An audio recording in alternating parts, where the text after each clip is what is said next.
שלום, שמי אינה מבלוג אינה סטייל, ברוכות הבאות לערוץ החדש שלי. היום אני רוצה לסקר עבורכן את המברשת החשמלית של דפני המקורית. יש הרבה חיקויים וזו המקור,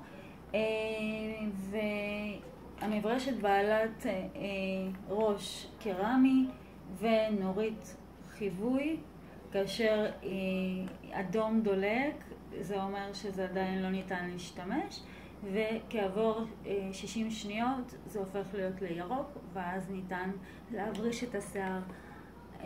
כמו כן זה מגיע עם הוראות בטיחות ושימוש ב4 שפות: עברית, אנגלית, רוסית וערבית.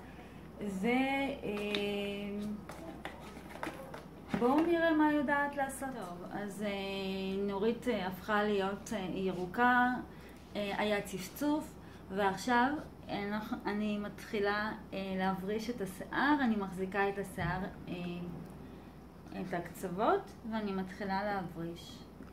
עכשיו פעולה צריכה להיות לאט לאט.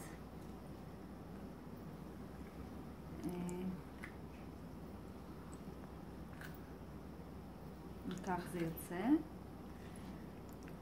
ניקח עוד קצוות של זה.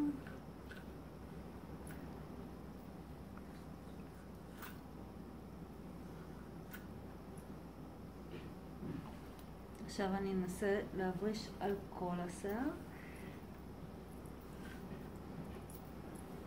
קבוצה גדולה של השיער. מה אתן אומרות? רבע שעה, השיער חלק, כמשי, רך, נעים. המברשת מאוד קלה לתפעול, פשוט מברישים על שיער יבש. שימו לב, לא על שיער רטוב, או לא לשים שום קרמים, שום סרומים, רק שיער יבש, והתוצאה נראית לעין פשוט מדהים. אני מאוד מרוצה ומאוד ממליצה. אני אדאג לכן לקופון הנחה אם אתן רוצות. זה יופיע יותר מאוחר בבלוג, תעקבו. אז ביי בינתיים.